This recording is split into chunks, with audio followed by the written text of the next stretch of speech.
Assalamualaikum warahmatullahi wabarakatuh.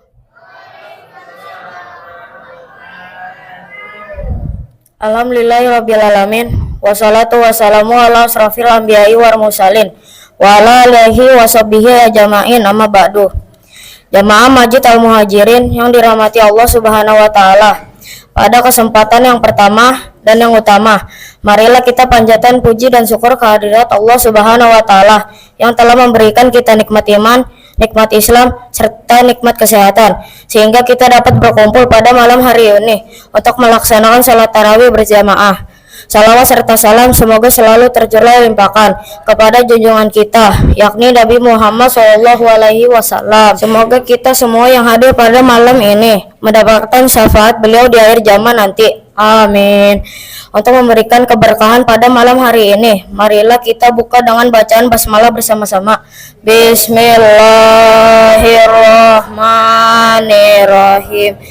Pada malam yang penuh berkah ini, yang akan memberikan ceramah sekaligus sebagai imam salat tarawih adalah Bapak Ustadz Adi Abdillah. Alhamdulillah beliau sudah berada di tengah-tengah kita. Untuk itu kami persilakan kepada beliau untuk memberikan ceramah sekaligus menjadi imam salat tarawih. Demikian disampaikan, terima kasih atas perhatiannya dan mohon maaf apabila ada kesalahan. Wassalamualaikum warahmatullahi wabarakatuh. Bismillahirrahmanirrahim. Alhamdulillahilladzi kataba alaina siyam wa sanna bil qiyam wa tilawatil Qur'an wassalatu wassalam ala khairul anam nabiyina Muhammadin sallallahu alaihi wasallam. Asyhadu an la ilaha illallah wahdahu la syarikalah wa asyhadu anna Muhammadan abduhu wa rasuluh la nabiyya wa la rasula ba'dah. Bapak-bapak yang dirahmati oleh Allah, begitu juga anak-anak. Tadi alhamdulillah sebelum saya mengisi ada yang berani tampil. Masya Allah, ini kelas berapa, Pak? Kelas 5. Nah, 6. Masya Allah. Belum tentu, kayaknya waktu saya kecil kayaknya belum seberani itu. Gitu. Semoga ini awal langkah yang baik agar kelak mereka menjadi dai-dai penerus kita, berjalan di jalan perjuangan agama Islam di kemudian hari insyaallah. Amin Allahumma amin. Di malam yang penuh keberkahan ini, mungkin udah ada beberapa ustadz yang menyampaikan keutamaan-keutamaan di bulan Ramadan. Mungkin bapak-bapak sudah banyak mendengarkan hadis-hadis, bahkan Al-Quran yang disampaikan oleh para ustadz-ustadz masyayikh di mimbar ini, bahkan di luar musola atau masjid ini. Tapi saya ingin menyampaikan bagaimana kita mengetahui keutamaan sholat tarawih yang selama ini bisa jadi kita tidak tahu apa keutamaan sholat tarawih ketika kita melaksanakannya. Berangkat dari hadis Nabi Muhammad SAW, mungkin hadis ini sudah kita sering dengar. Man qoma ramadhana imanan wa ihtisaban ghufira lahu ma taqaddama min dzambi. Barang siapa yang menegakkan bahkan melaksanakan bulan Ramadan, qiyamul lail, salat tarawih dengan penuh keimanan dan kehambaan, keikhlasan, maka Allah akan menghapus dosa-dosa yang telah lalu. Masya Allah. Ini kalau kita memahami hadis ini, keutamaan salat tarawih, barang siapa yang melakukan salat tarawih berjamaah di masjid, lalu dengan penuh keikhlasan tanpa paksaan orang lain, tetangga atau bapak, ibu, penuh dengan keikhlasan, insya Allah dosa-dosanya diampuni oleh Allah Subhanahu wa taala. Nah, di hadis ini redaksinya menggunakan kalimat koma. Koma itu qiyamul lail, bukan man sholat tarawih, bukan pakai kalimat itu. Kenapa? Karena waktu zaman Nabi Muhammad SAW belum ada istilah tarawih. Gitu. Nah, Ustaz, kira-kira sholat tarawih istilah itu dari mana? Disampaikan Ibnu Hajar Al-Haytami dalam kitabnya Tuhfatul Muhtaj. Sumiyat tarawih, dinamakan sholat tarawih li'annahum lituli qiyamihim kanu yastarihun ba'da kulli taslimatain. Jadi dinamakan sholat tarawih oleh Ibnu Hajar Al-Haytami karena ada istirahat di antara dua salam. Ketika kita sudah berdiri panjang, nah itulah disebut sholat tarawih.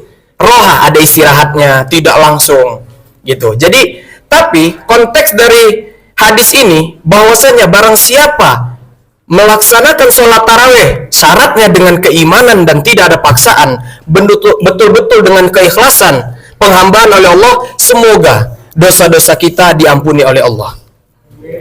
Jadi konteksnya, nah, bayangkan kita melakukan dosa. Tidak mungkin manusia tidak luput dari dosa. Tidak ada jalan yang tidak bolong. Kira-kira seperti itu. Kita melakukan salah sangka, salah ucapan oleh tetangga, salah perkataan oleh istri, atau sebaliknya, salah ucapan dengan anak. Itu juga bagian dari dosa. Nah, maka dari itu, di momentum yang mulia ini, maka ayo kita perbarui niat kita, syarat-syarat agar dosa-dosa kita diampuni oleh Allah Subhanahu wa taala, mendatangkan ke masjid ini dengan penuh keikhlasan dan penghambaan oleh Allah Subhanahu wa taala.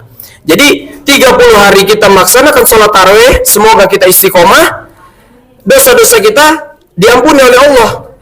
Gitu. Jadi ketika kita menghadapi Idul Fitri, betul-betul kita dalam keadaan fitri, bersih dari dosa-dosa yang kita perbuat. Dan yang kedua, itu keutamaan sholat tarawih. Nah, ada lagi keutamaannya. Apa itu keutamaannya? Hadis Nabi mengatakan, innahu man qoma ma'al imam hatta yansarifa kutiba lahu qiyam lailatun. Barang siapa yang sholat bersama imam, nanti kita sholat tarawih berjamaah, dan dia bubar selesai imam, maka dia terhitung sholat sepanjang malam. Masya Allah. Ini tidak kita dapatkan di bulan-bulan lain, tidak kita dapatkan di hari-hari lain, kecuali di bulan Ramadan. Artinya apa? Saya pun yang mungkin masih muda, belum tentu kuat sholat dari badai isya sampai subuh. Nah, di momentum yang mahal ini, kalau kita datang ke masjid, sholat isya berjamaah, melaksanakan tarawih sampai witir nanti, sampai salam imam, maka kita terhitung pahala kita sholat sepanjang malam. Masya Allah. Ini suatu kenikmatan bagi umat muslim yang Allah berikan kepada kita. Yang pertama, yang melaksanakan sholat tarawih diampuni dosanya. Yang kedua, siapa yang melaksanakan sholat tarawih sampai imam selesai, maka dia terhitung sholat malam sepanjang malam. Masya Allah, ini suatu kenikmatan yang Allah berikan kepada kita. Maka dari itu, perbarui niatnya. Semoga Allah menjaga keistiqomahan kita terus melaksanakan sholat tarawih berjamaah. Ya, mudahkan langkah kita untuk berangkat ke masjid atau musola dalam melaksanakan, menunaikan sholat isya berjamaah, dilanjutkan dengan sholat tarawih. Dan yang terakhir, di momentum yang mulia ini, perbanyaklah berdoa kepada Allah Subhanahu wa taala. Sebab salah satu doa, ada 3 golongan manusia yang doanya tidak tertolak oleh Allah Subhanahu wa taala. Yang pertama, imamun adil.